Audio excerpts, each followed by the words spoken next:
From his 2018 Food Network Halloween Baking Championship to the 2019 Thanksgiving Pie Fight, Chef Tai Davis is ready to ring in the new year with a lot on his plate.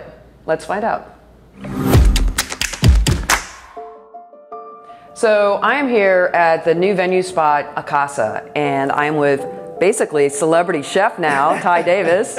I'm so excited to be here with you today. So, you know, you've been all over the place. I can't keep up with you. Tell me what's going on. I can't keep up with myself, Allison.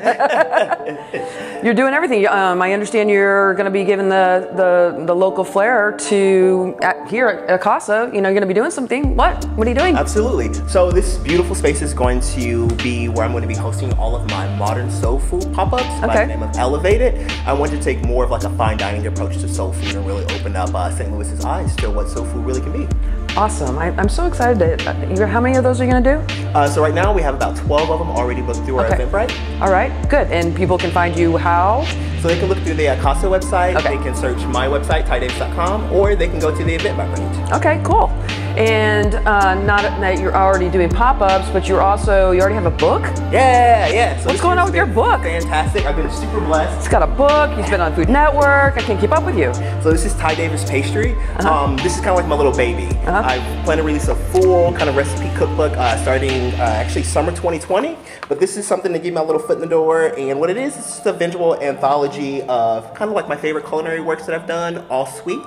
Savory will be the next one. And I love that. That's beautiful. Thank you. This is actually the inspiration for a little trick I'm going to show you guys for a little bit of molecular gastronomy. You're going to show off for us? Yes. Okay, great. What are you going to do? And you know, tell me what all these components are. Enlighten me on a molecular. What's all that? Yeah. So this is one of the very first things I kind of learned to make when I dove into the pastry world, and I absolutely love it. It's really good for friends, family, whoever you have around. Very easy to make. This right here is a little bit of gelatin. If you have agar, if you're vegan, you can use that as well.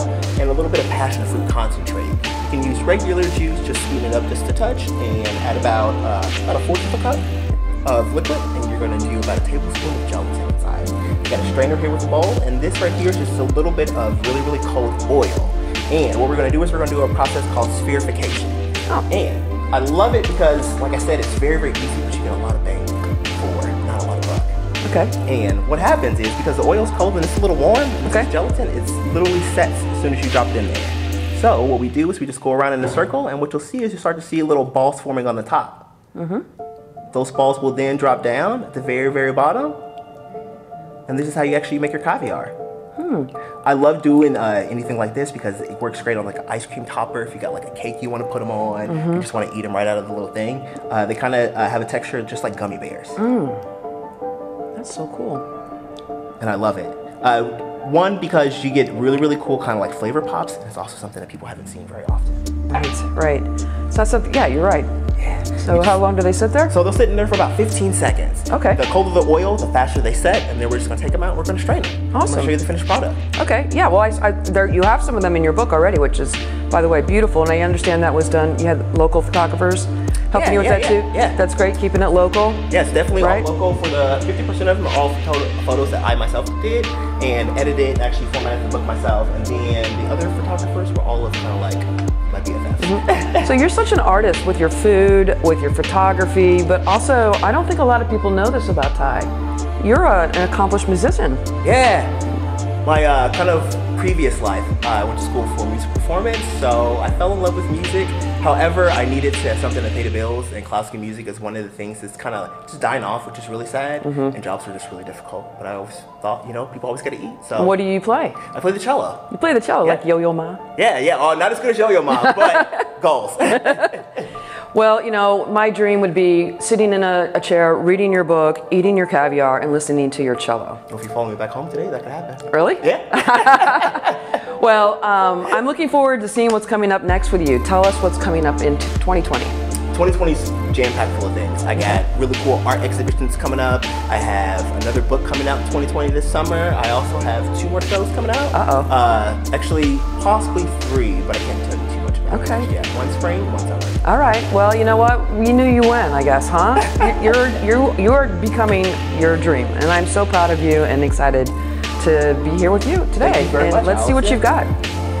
This is always the fun part too. This is the part that kind of gets people As soon as you end up pouring them out, see, you got your little caviars right there.